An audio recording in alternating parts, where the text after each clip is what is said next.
DJ. The politics of 2022 have taken center stage.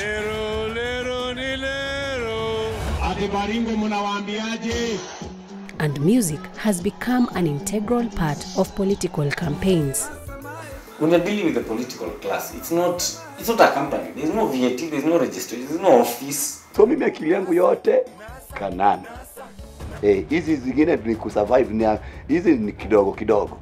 In this story, we look at the influence of music on elections, the motivation behind it, and the successes or failures of those involved.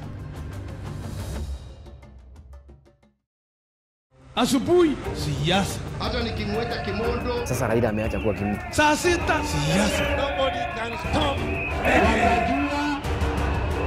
Kwa kanisa utafuruzwa. Jioni. So mimi akili yangu yote Kanana. Almost trying to show, we can do without these people. Wanajulikana wale walikuwa wananunua mahindi kutoka Mexico. Waligula. Women should not compete for our spaces. So when you are unbwogable, you're not scared. Jioni siasa na imechamuka Nairobi.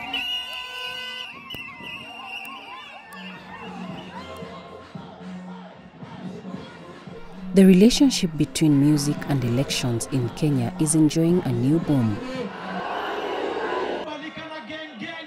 Every election year, especially where there is a regime change, brings in new artists,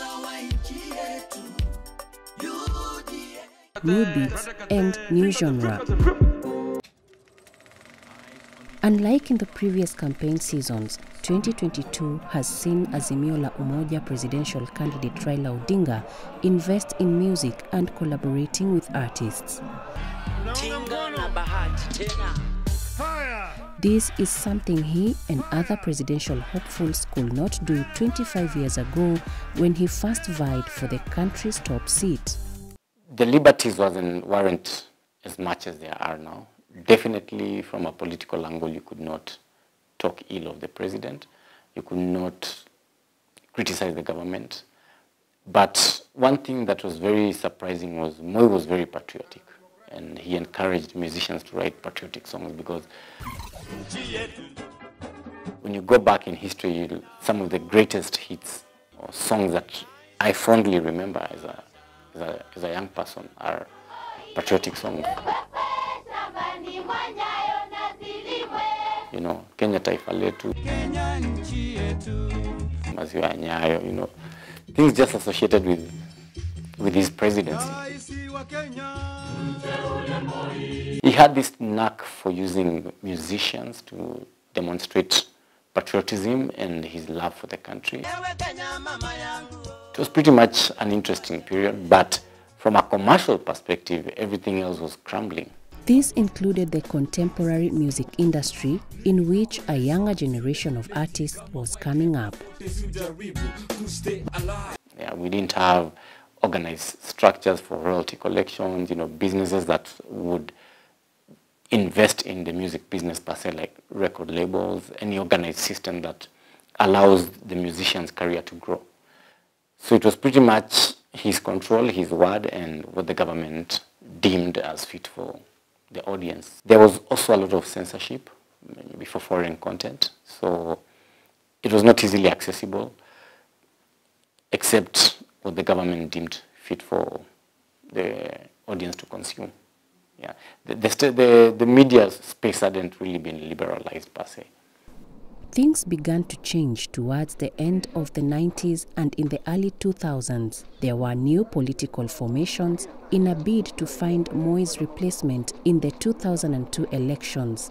There was also a shift in the music and media spaces. We really saw an explosion of liberties in the media, and it culminated with his defeat. It culminated with the defeat of Uhuru in 2002 when Raila rallied Kenyans, with the Unbwogable chant, and as they say, the rest is history.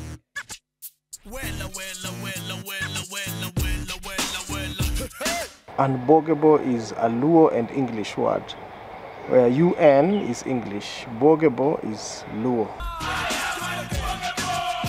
So when you are unbwogable, you're not scared, you're not threatened, you're resolute, you're objective, you know what you want and you're ready to pay any price for it. My name is Julius Ondijo Owino. My popular names are Maji Maji. As a member of the group Gidi Gidi Maji Maji. So those were two people. There's Gidi Gidi and there's Maji Maji myself. We were performing artists who had released some hits before, but Unbwogable resonated well with the people during the 2002 elections.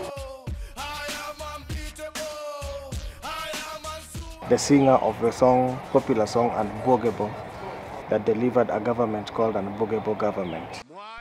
The Kibaki government clinched power in 2002 as a coalition of opposition parties that had one mission in common: to send home the KANU regime. Kenyans, if not all, wanted change. And the reason why they wanted change was probably for socio-economic reasons.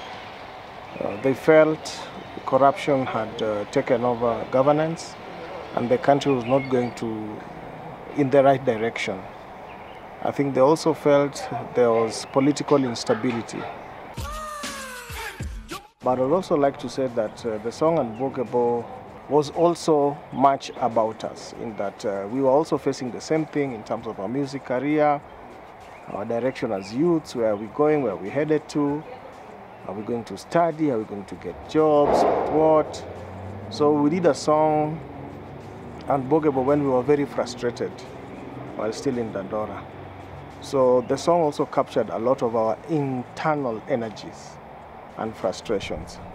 So I guess the way we recorded it and wrote it matched the feeling and aspirations of Kenyans, and it blew out. Despite being sung in the Luo, Unbwogable became a hit even with the challenges the duo encountered while trying to get airplay for the song in local media houses. It was local. To get airplay was very difficult. So we could walk and walk and walk and walk, play our song, don't get airplay. But we broke through. Now, one way we broke through is that we normally used guerrilla marketing. We could make our songs popular in clubs. So when the radio personalities came to clubs, they could hear, which song are people dancing to? Then they would pick it up. Once they pick it up, we would bully our way to radios by ensuring we push so that it is played until it got to a hit material. Actually, we felt that was the last song we were going to do. We were frustrated with the music industry. Our lives was not headed where we wanted it to go. And based on the little fame we had had then, so there was a conflict of aspiration versus the reality. So we felt, wacha tufanye ishe. So that was a song done under very frustrated minds, but ready for anything. Their breakthrough came when members of the opposition coalition picked the song for use in their campaign against Uhuru Kenyatta, who was KANU's flag bearer in the race to State House. Things just happened that the song was carrying the aspirations of Kenyans, and the song itself sounded like opposing the status quo. So it naturally belonged to the opposition. And we were happy to have taken part in that period of time, political change. Now when it turned to a campaign tool, I think there was now a need that the Luo in it had to be diffused kidogo, so there was the Maasai, there was the Kikuyu, there was other tribes coming on board and placing their verses on it.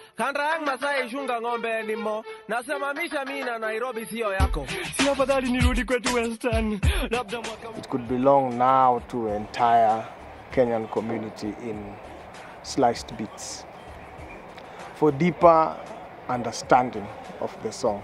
For me, it was an entertaining song. When I first heard it, I didn't expect it to get the kind of traction it did with the political class. So it was quite shocking when, it was picked, and it just, the world just conspired to have that song work for the political class, and it was a case of right timing and right right place and the right time and everything. And when it got to political, a little bit, it was even banned on the national radios. Yeah. We were even approached by them, but we said no. Our conscience does not allow us to commercialize what the song is serving or the intention.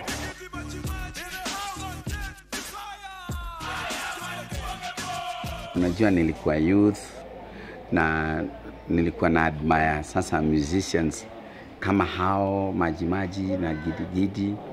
So ilini influence sana in my youth. Sana.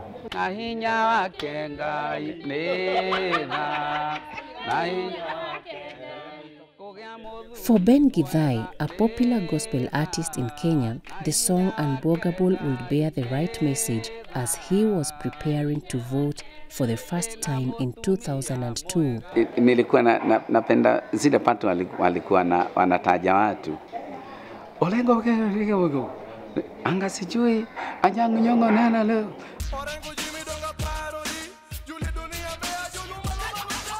Hiyo kitu ilikuwa tu nasikia kama naweza tu kubarishwa maybe na kanisa niandike kitu kama hiyo. So ilikuwa inanipatia my ideas zangu zile naweza kuja niandike.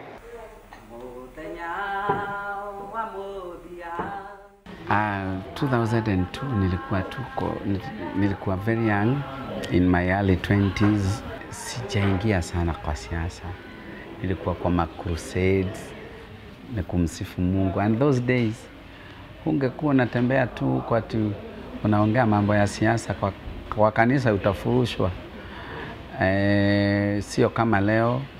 Those days people were very conservative. But chini ya maji tulikuwa tunafanyia Kibaki campaign. Na nilikuwa bold enough, nilikuwa nauliza watu kama are you unbwogable? Na wao wanajibu na test waters, naanza kuimba who can bwogo me. Nikiona wanakubali, si tunaendelea. So hiyo ilikuwa na effect kubwa sana na ili influence watu, ikachangia sana kumchagua Kibaki. Honorable Mwai Kibaki is ahead of the next presidential candidate, that is Honorable Uhuru Kenyatta, by a very wide margin. It was a landslide victory for Kibaki and the NARC coalition. For the first time in Kenya's political history, power was being handed over to a member of the opposition. It was also the first time in the country's entertainment industry that a song would successfully rally a call for change. I think I played that song on the eve of election like 50 times. It was just, it made sense at the time.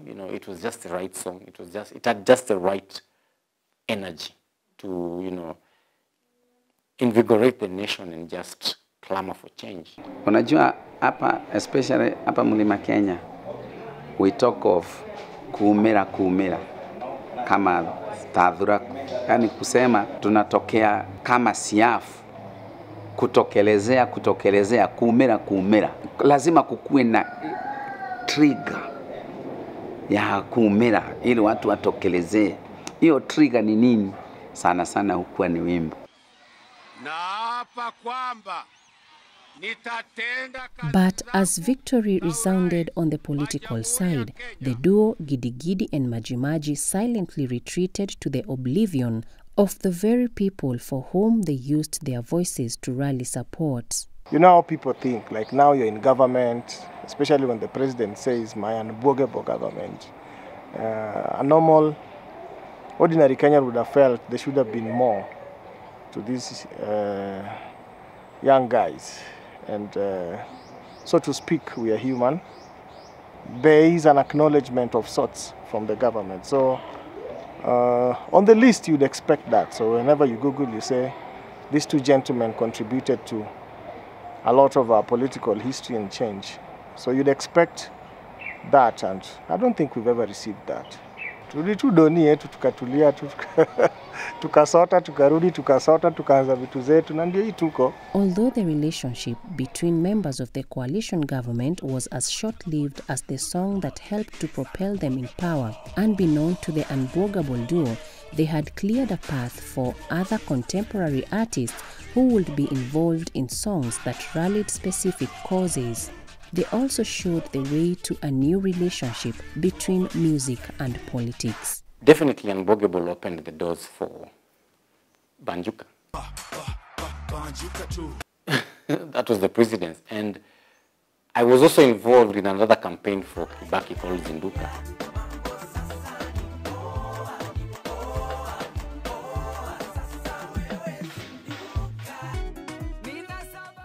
It is a relationship that momentarily lures gospel artist Ben Githai off the pulpit. Githai's debut in political podiums came in 2017 when he recorded the famous Tano Tena song in favor of the Jubilee Party and is now singing for the Azimio camp.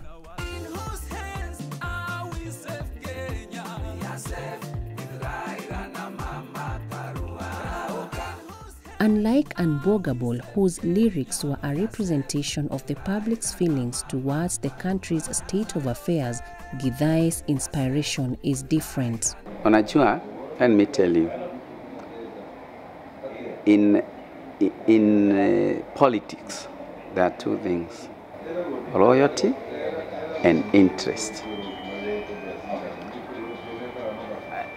Na hizo ndizo zimenisukuma nikaenda upande wa Azimio. According to Githai, the ICC case against Uhuru Kenyatta and William Ruto in relation to the 2007 and 2008 post-election violence thrust him into the political field. You know, from 2011, 2010 hapo, wakati nilikuwa nimeimba wimbo wangu wa Mafataro. Uhuru alikuwa anatumia huo wimbo wakati alikuwa naenda maombi.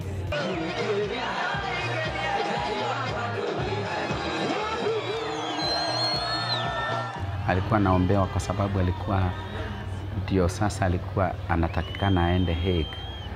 Na wakatengeneza msururo wa maombi mahali kwingi sana wakiwa na deputy president. Kila wakati walikuwa wananialika. Kabla waombewe ninaimba huo wimbo.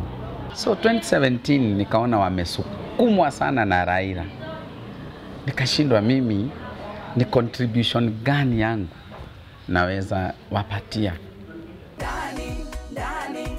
His song was picked by the Jubilee Party to be their rallying call for votes.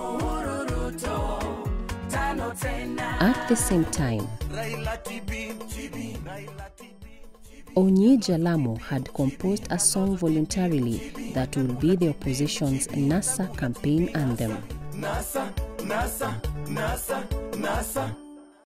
For Jalamo, popularly known as Onyi Tibim, this was also his debut into the Kenyan music scene.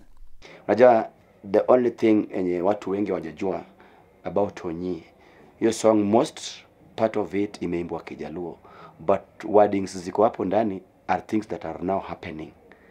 Yeah, so only those one understand. Because hata kwa hiyo song kuna mahali nimesema wangni onge gimiwayo.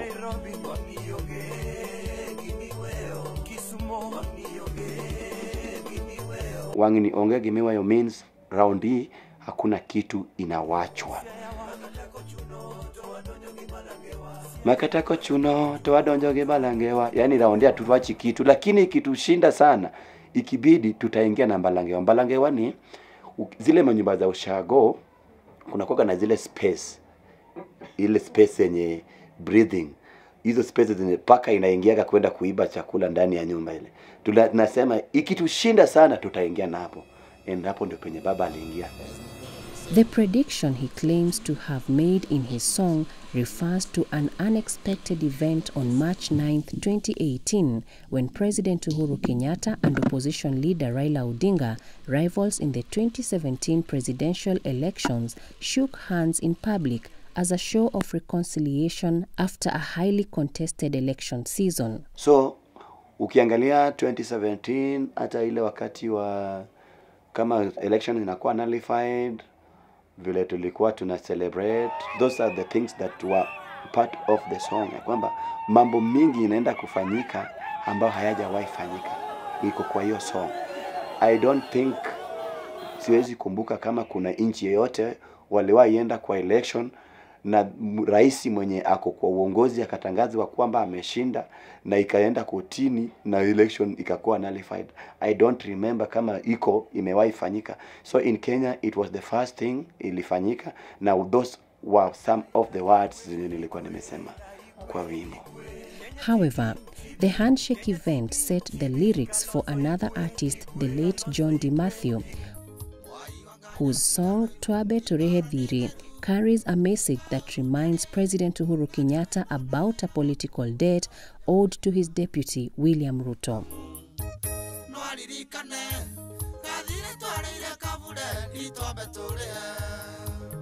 The proverbial debt has become a pertinent debate amongst those eyeing the Mount Kenya vote basket. But with Odinga now on the race to State House in the August 2022 elections, Jalamo continues to compose songs in his favor. Ukisikiliza song ya Inawezekana, utasikia inaongelelea mambo ya azimio la umoja. Utaona ina appreciate sana handshake. Cause handshake kila Mkenya anajua vile ilisaidia sana nchi yetu ya Kenya. Inaongelelea zile utano za Raila. Na pia inaongelelea umuhimu ya kuachana na mambo ya ukabila. And that is why hata sasa unaona nimefanya the same Inawezekana, nimefanya collab na dada wetu Wanja, is a Kikuyu artist. So unaona hiyo nia yetu ni nini? We are trying the best we can kuweka Kenya watu wote wakuwe kitu kimoja. Wakenya kitu kimoja, Kikuyu na Jaluo ni kitu kimoja, ama vipi onyi unasemaje? While songs have been composed to persuade voters to vote for particular candidates, there are those whose mission was divisive, thus placing artists on the wrong side of the law.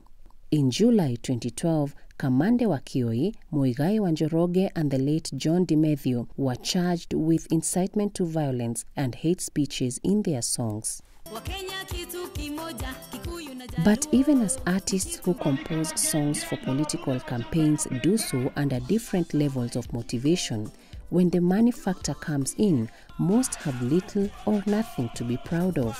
Unajua, ni kama ukiwa ushago. Sisi ushago ulikuwa ukiambiwa unasafiri kwenda Nairobi, hata kulala unashindwa kulala. Naenda Nairobi. Unashindwa kulala kwa sababu unaenda Nairobi, tulikuwa tunaambiwa Nairobi na wakata nini. So nikiwa katika safari ya kwenda Nairobi, niko na wewe ndio unajua Nairobi, tuko kwa gari tunaenda Nairobi. Hata uninunulie kuku kwa gari, ama uninunulie nyama choma, ama uninunulie nini, akili yangu yote iko Nairobi. So mimi akili yangu yote Canaan. We have started the journey into Canaan. We are already crossing River Jordan.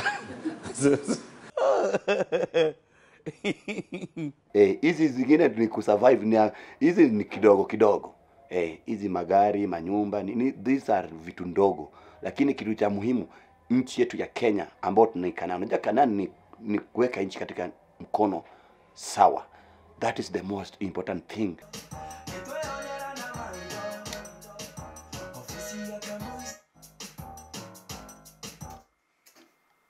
Campaigns. I mean, we've been engaged by a governor somewhere. Let me not say his name. But yeah, we are creating a song for them. Eric Musyoka, a music producer and entertainment entrepreneur, attributes this to lack of good bargaining skills among the artists involved and generally unregulated deals between politicians and musicians. The problem with this business, it's not a legit business whereby you're going to invoice, it's an office, you're going to follow up with somebody. It's just, yo, do for me this, I'll give you this. And if somebody runs away with you, with your cash, I mean, there's really nowhere you can take them for any arbitration. So it's literally a very big gamble to take, and I would just advise anybody taking that route to be extra careful and just weigh your options. Most of the time, you need the money, and that's the carrot that they dangle for you, but where will your career end up? You can't actually tell somebody this is the way, but you can tell somebody when things are going bad. Ukiona mtu anaingia pale, anataka kukuona kwa TVN na anataka kuniacha nje, njua kuna deal ambao si mzuri. Lakini tukiingia kwa ofisi yako direct na wewe na makaratasi yote iweko kwa meza, ninajua kama ilitoka 200,000 ni 200,000, wewe kuja kula percentage yako na mimi nichukue yangu. Hivyo ndivyo tunaweza advise. Musyoka also mentions lack of creativity and objectivity when composing songs for campaigns as another factor that lowers the bargaining power of artists during political seasons. The problem now I've seen in the previous elections, unlike Unbwogable and Banjuka, musicians are crafting songs specifically for the politicians, and they don't have the same impact. You know, it's very different pulling out an already existing commercial song that people have already connected to, and they can adapt to your theme, rather than composing a fresh new song talking about your policies and all that. It's not worked. As someone who has seen the effects of music on elections, Julius Owino believes that the composers of songs that were used for the 2017 elections could have done better. Both camps were satisfied with their songs, number one. Both songs carried the aspirations of either side or branding of either side. I'm not sure if both songs delivered a Kenya everybody wanted, because you want an in-between. So none of them sang about a Kenya they want. In the first world nations like the USA, presidential candidates heavily rely on endorsements from celebrities who attract millions of votes. Is he the one? South Carolina, I do believe he's the one to bring us the audacity of hope. Barack Obama! In Kenya, we've not reached that status. Our politicians are the rock stars. I mean, we are the ones who run to them for the money.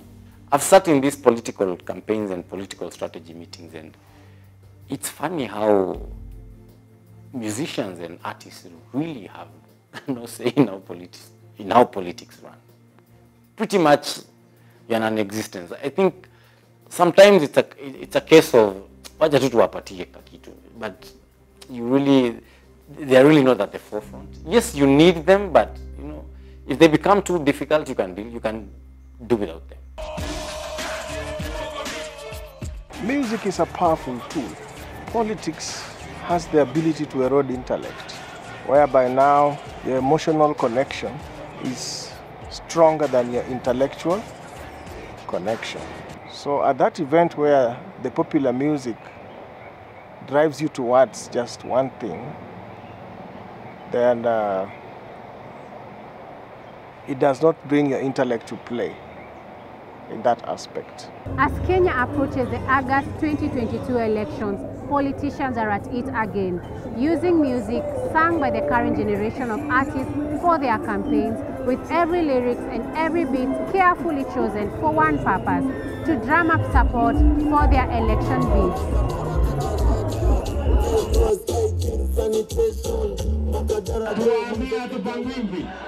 One such song is Sipangwingwi, which has featured in campaign rallies by the two main rival groups, UDA and Azimio la Umoja. Maji leta trio mio. Kimbia hapa juu trio mio, wewe ni mwepesi. Wewe peke yako. We could not reach Triomio and X-Ray about this use of their song, but artists who have been there before them agree that the Sipangwingwi tune is timely and carries the attitude of the people towards the country's state of affairs. On the positive, it means I'm in charge of my destiny. Say what you want to say, I'll make my own decision. Sipangwi, Sipangwingwi. So maybe the issue would be who is using, which side of the divide or which divide is using that song Sipangwingwi. How are they feeling about the nation? Maybe that is what has not been brought out clearly. But it is a good song for the younger generation, I would say 18 to 24/26 going to 30. Kuna hiyo dancing vile kanachukua vijana, unaona kanachukua tu vijana. So na imagine sasa nilikuwa kijana wa hiyo age, yule kijana ako kwa hiyo age, vile anachukuliwa na hiyo beat inaweza kumpeleka mpaka kwa polling station na vote. Hiyo beat aende tu sababu maisha ni yangu. Ajipate anaweka tu vote mpaka hapo. So ni kitufanya kazi. Despite the challenges facing the music industry, music continues to be a key element in Kenyan politics, and the spirit of Unbwogable still lives on 20 years later. So music and politics is an item of co-creation. We all speak to the same masses, only differently. If the two meet in a well-organized, created item, then it's magic, an item for social growth or social change, depending on what it's going to be used for.